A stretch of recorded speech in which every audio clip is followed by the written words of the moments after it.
Ok cap. Ok cap. Ça veut dire ok en thaïlandais. S'il y a des Thaïlandais qui me regardent, j'espère que je prononce bien. Comment devenir minimaliste ou comment renforcer son lien d'intentionnalité? C'est une question que tu te poses peut-être si tu viens d'arriver sur cette chaîne ou si tu me suis depuis maintenant plusieurs mois. D'ailleurs, il y a quelques mois, j'avais déjà fait une vidéo sur comment devenir minimaliste, mais depuis, j'ai un peu progressé dans mon propre cheminement et je pense qu'il y a des conseils que j'ai pas donnés à l'époque que je peux donner dans cette vidéo. Notamment dans cette vidéo, on va beaucoup plus s'intéresser à la question du lien d'intentionnalité. Je parle souvent du fait de créer un lien intentionnel avec tout ce qu'on fait dans la vie, pas seulement les objets. Et donc je vais te donner 6 clés pour devenir minimaliste en 2022 ou bien renforcer ton lien d'intentionnalité si tu as déjà un pied dans ce mode de vie. Première chose à faire, mettons que le minimalisme t'intéresse mais que tu ne saches pas par où commencer, ce que je vais te conseiller personnellement c'est de t'informer sur les différents types de minimalisme. Peut-être que tu as déjà entendu la fameuse expression selon laquelle moins c'est mieux, peut-être que tu sais que le minimalisme c'est se concentrer sur l'essentiel pour être plus heureux et c'est réduire certaines choses dans son quotidien, mais en soi ça ce sont que des principes généraux. Ça peut se diviser en énormément de choses et comme je le dis souvent, il y a autant de minimalisme que de minimalistes. Et j'aime bien voir le minimalisme comme une boîte à outils, comme quelque chose dont on se sert et pas forcément comme quelque chose de restrictif. Il y a énormément d'idées qui englobent cette philosophie de vie et chacun peut, comme une petite recette, se faire son propre minimalisme. Et c'est ça que je trouve intéressant avec ce mode de vie, c'est que c'est pas un mode de vie extrême normalement qui t'enferme dans des cases, mais plutôt quelque chose qui te permet de t'épanouir. J'aime pas donner une seule définition du minimalisme, mais s'il y a bien quelque chose qui rejoint tous les types de minimalisme, c'est le lien d'intentionnalité. C'est toujours se demander pourquoi tu fais les choses, pourquoi tu achètes tel objet, pourquoi tu vas sur tel réseau social, pourquoi tu fréquentes telle personne, etc., etc. Et partant de ce lien d'intentionnalité, tu vas pouvoir utiliser les outils que t'offre le minimalisme comme bon te semble. Par exemple, la base du minimalisme, dont on parle souvent, c'est avoir moins d'objets. Est-ce que tu as envie d'être minimaliste pour être plus serein et avoir moins d'objets chez toi? Ou est-ce que c'est parce que tu veux devenir plus productif et avoir plus d'énergie? Dans ce cas-là, ça va être une autre tranche du minimalisme qui va t'intéresser. Ou est-ce que tu veux réduire ton impact environnemental? Dans ce cas-là, ton lien d'intentionnalité va plutôt se porter sur une consommation responsable. Ou encore, si ton problème principal c'est de faire des économies et avoir une épargne solide, là tu peux t'intéresser à tout ce qui est minimalisme financier. Bon, on pourrait dresser des types de minimalisme pendant des heures, mais je préfère quand même te le dire, toutes ces catégories peuvent servir au début pour savoir par quelle porte tu veux rentrer dans le minimalisme, mais ce ne sont pas des catégories étanches et qui s'excluent entre elles. Par exemple, tu peux avoir envie d'être productif, mais aussi avoir envie de régler ton impact environnemental, et dans ce cas-là, tu vas t'intéresser à plusieurs pans du minimalisme, mais ça peut être intéressant au début quand tu ne t'y connais pas trop, pour savoir par quelle porte tu veux rentrer. Par exemple, moi au début, je suis rentré dans le minimalisme comme pas mal de gens par la porte du désencombrement, mais une fois que j'étais dedans, j'ai pu découvrir que le lien d'intentionnalité s'appliquait à plein de choses, et c'est là que j'ai pu appliquer le minimalisme à énormément de domaines de ma vie, et aujourd'hui, le désencombrement, c'est quelque chose avec lequel j'ai plus beaucoup de mal. Donc je m'intéresse beaucoup plus à ma productivité et à mon énergie, ce dont je te parle souvent sur cette chaîne. Le deuxième conseil que j'aurais à te donner si tu veux devenir minimaliste ou si tu luttes un peu dans ton parcours vers l'essentiel, c'est de ne pas tout voir par le prisme du minimalisme. C'est ultra limitant. S'il y a bien quelque chose que j'ai appris en plusieurs années de minimalisme, c'est que cette philosophie de vie, elle devait pas guider tous mes actes. D'ailleurs, avoir une identité trop forte sur certains sujets, dans beaucoup de cas ça peut te limiter et ça peut t'empêcher de penser librement. Mais bon, je vais pas m'étaler là-dessus, ça pourrait faire l'objet d'une vidéo entière, donc si ça t'intéresse, n'hésite pas à me dire ça en commentaire. Bref, pour en revenir au minimalisme, oui je développe un lien d'intentionnalité, oui je me concentre sur l'essentiel au quotidien, mais ça doit absolument pas être une source de limites et de frustration dans ma vie. Par exemple, une des questions que je reçois le plus souvent en mail et en commentaire, c'est des personnes qui me disent « J'aime fondamentalement tel objet ou faire tel achat, mais depuis que je suis minimaliste, je ressens une pointe de culpabilité quand je l'ai fait. J'ai une sorte de dualité entre mon identité de minimaliste et l'achat de ces choses-là. » Ma réponse souvent c'est « Est-ce que ça te rend heureux? Ça a l'air? Donc, il n'y a pas de débat selon moi. Si tu as envie d'acheter cet objet ou d'avoir cette possession, c'est pas parce que tu es entre guillemets minimaliste et que tu t'es imposé cette identité que tu dois t'empêcher. Ça doit vraiment pas être une source de frustration. Par exemple, oui, la tendance du minimalisme, c'est de dématérialiser les choses. Beaucoup de minimalistes ne lisent plus de livres physiques, mais sont passés au format liseuse numérique. Bon, ça c'est une chose et c'est un principe qui revient souvent. Mais si toi t'adores les livres physiques, si tu prends du plaisir à feuilleter un livre, à sentir son odeur, à aller en bibliothèque ou à aller en librairie pour acheter un livre physique, est-ce que tu dois culpabiliser à chaque fois que t'en achètes un? Parce que le minimaliste doit soi-disant avoir une tablette numérique? Non, je pense pas. N'oublie pas, le minimalisme c'est censé te faire te concentrer sur ton essentiel, et c'est pas du tout censé te rendre plus malheureux ou créer du stress chez toi. Et tout ce que je te dis selon moi là, ça rejoint la question du pourquoi. Si en premier lieu tu sais pourquoi t'es minimaliste et pourquoi tu veux être heureux, ça supprimera énormément de questions et énormément de frustration. Donc si tu tombes sur du contenu livre ou vidéo qui te présente des prétendues règles sur le minimalisme et qui te disent que ce sont les règles ultimes pour te permettre d'avoir moins mais mieux, remets toujours ça en perspective avec ta propre approche du minimalisme et vois si ça peut te rendre plus heureux sur le long terme. La troisième chose super importante qui caractérise le minimalisme et un lien d'intentionnalité solide au quotidien, c'est la distinction entre les besoins et les désirs. C'est vraiment le b.a.-ba du minimalisme, mais je pense que je dois vraiment en parler parce que selon moi, on parle souvent des besoins et des désirs dans le cadre des achats, mais ça va un peu plus loin que ça. En termes d'achat, le mode par défaut dans lequel on a grandi, c'est-à-dire la société de consommation, c'est de céder à tous nos désirs, de ne conscientiser absolument aucun achat. Tu es dans un magasin, tu vois quelque chose qui te plaît, et tu réponds à un pic passager de plaisir parce que la chose te fait de l'œil, tu l'achètes, et souvent, après coup, tu te sens mal parce que tu te dis que tu n'aurais peut-être pas dû l'acheter parce que c'est un objet inutile à ta vie. Il y a plusieurs manières de distinguer le besoin des désirs. Une de mes manières préférées, c'est la wishlist minimaliste. La wishlist minimaliste, ou liste de souhaits minimaliste en français, c'est une technique bien connue grâce à laquelle tu vas pouvoir distinguer tes besoins de tes désirs en les notant clairement dans une liste de souhaits. Si un besoin reste assez longtemps dans cette liste, tu peux considérer que l'achat est justifié. Si ça t'intéresse, j'ai déjà fait une vidéo entière sur le sujet où je t'explique le concept, je te la mettrai en fiche, et tu pourras aussi télécharger ma propre wishlist minimaliste en cliquant sur le premier lien en description et commencer à construire un lien d'intentionnalité solide. Et ce qui est bien, c'est qu'avec le temps, en devenant intentionnel, tu n'auras plus du tout besoin de conscientiser un achat. L'intentionnalité fera partie de toi et inconsciemment, tu sauras quels sont tes besoins et quels sont tes désirs. C'est à ce moment-là que tu auras construit un lien d'intentionnalité super solide. Mais comme je l'ai dit un peu plus tôt, cette opposition besoin-désir, selon moi, elle va beaucoup plus loin que les achats et que les objets matériels. Et ça pour au moins deux raisons. La première situation où l'opposition besoin-désir est intéressante, c'est le minimalisme digital. Ici encore, je vais pas m'étaler pendant des minutes entières parce qu'on pourrait faire des vidéos entières sur le minimalisme digital.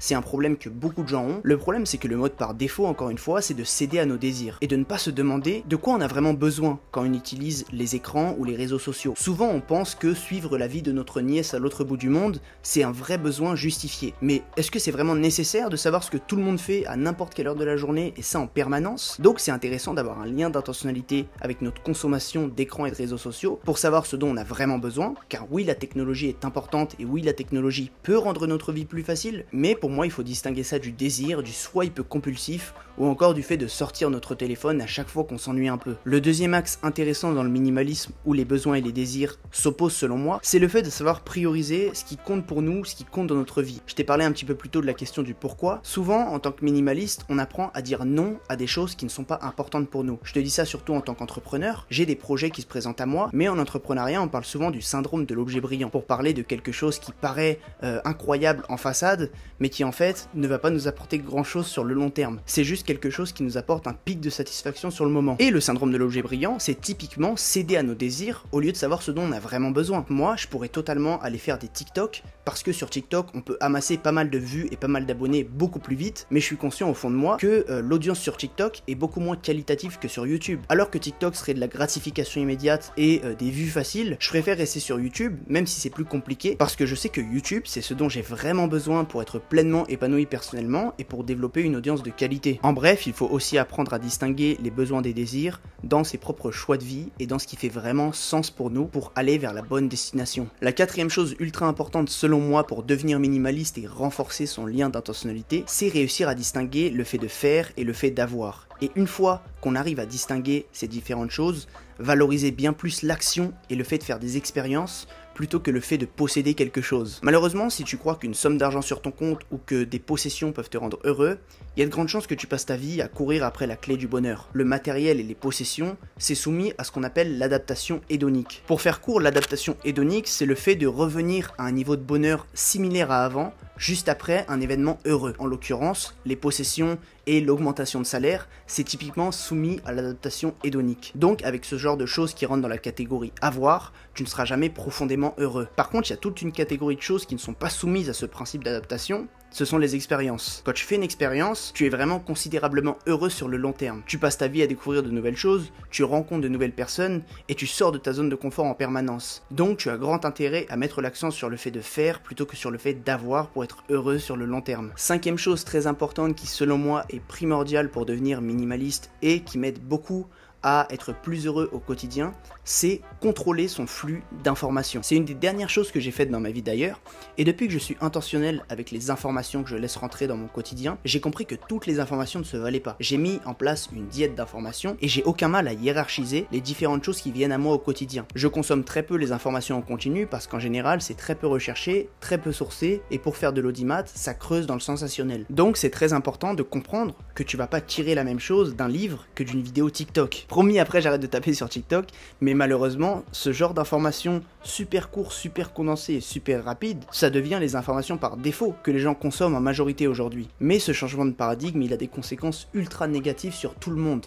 Que ce soit la difficulté à gérer des émotions négatives, la difficulté à se concentrer, à faire preuve d'attention, à avoir de la productivité. Donc je t'invite vraiment à consommer le plus possible des informations plus lentes et plus vérifiées, peut-être sur une base moins fréquente que sur les réseaux sociaux ou sur les chaînes d'information en continu, mais sur le long terme, tu en tireras vraiment des bénéfices. Même si le samedi soir, t'as le droit de te faire un petit plaisir en allant checker TikTok, y a pas de problème sur ça, mais essaie de trouver un équilibre où tu consommes le plus possible de l'information de qualité. Sixième point, mais pas des moindres, parce qu'on va parler de cash, de moula, de finances. Être minimaliste, c'est avoir un plan d'épargne et de dépenses solide et intentionnel. La plupart du temps, les personnes deviennent minimalistes, non pas pour avoir moins d'objets, mais parce que le fait d'avoir trop d'objets, ça crée comme conséquence le fait d'avoir un trou dans leurs dépenses à la fin du mois.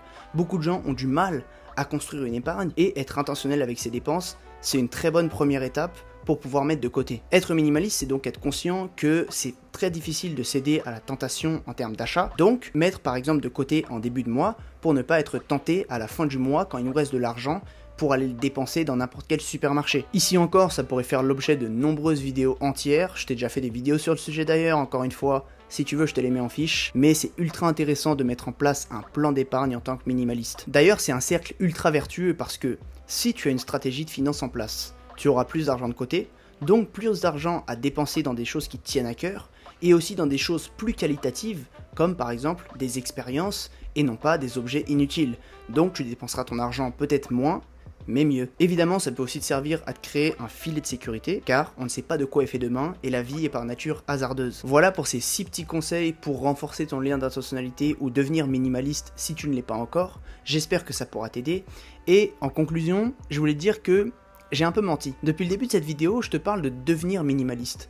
Mais j'ai un peu de mal avec cette locution, devenir minimaliste. Être minimaliste, c'est pas un état figé. On passe pas de non minimaliste à minimaliste. C'est pas quelque chose qui se fait en un claquement de doigts. Donc parler de devenir minimaliste, ça peut un peu prêter à confusion, parce qu'on pense souvent qu'on doit le devenir du jour au lendemain. Si aujourd'hui t'as du mal, renseigne-toi sur le minimalisme, mets en place certaines choses dont je te parle dans mes vidéos, ou que tu peux voir dans des vidéos d'autres créateurs ou dans des livres, fais-toi aussi ta propre expérience, c'est intéressant pour te créer ton propre minimalisme. Ne suis pas des dogmes, ne suis pas des règles précises, suis ton propre chemin, vas-y progressivement, et tout va bien se passer. Si cette vidéo t'a plu et que tu veux recevoir des conseils, des astuces et des anecdotes supplémentaires, je t'invite à t'inscrire à mes lettres minimalistes. Dans les lettres minimalistes, je te parle de minimalisme, comme son nom l'indique, mais aussi de plein d'autres choses comme l'énergie, le mode de vie en général et le développement personnel au sens large. Donc si ça t'intéresse et que tu ne veux pas rater la prochaine lettre, clique sur le lien en description. Laisse-moi un petit j'aime, abonne-toi à ma chaîne et partage cette vidéo si elle t'a plu. Ces toutes petites actions pour toi m'aident énormément dans mon travail chaque semaine. Donc si tu prenais quelques secondes pour le faire, je t'en serais extrêmement reconnaissant. De mon côté, je te dis à la semaine prochaine pour une nouvelle vidéo minimaliste. Bon, on va faire la blague habituelle, celui qui trouve combien de fois j'ai dit minimalisme ou minimaliste dans la vidéo, a quelque chose à gagner, voilà, à vos commentaires, j'attends le nombre de fois exact que j'ai dit ça dans la vidéo. J'ai essayé de varier les termes, hein, philosophie de vie, mode de vie, lien d'intentionnalité, mais c'est pas facile en fait, hein, on n'a pas un vocabulaire illimité dans le minimalisme, donc je crois que je l'ai beaucoup dit, ou pas, peut-être que c'était qu'une impression, enfin bref. J'attends ton commentaire sur le nombre de fois où j'ai dit minimalisme, parce que c'est un jeu de rôle. Moi j'aime bien ce jeu.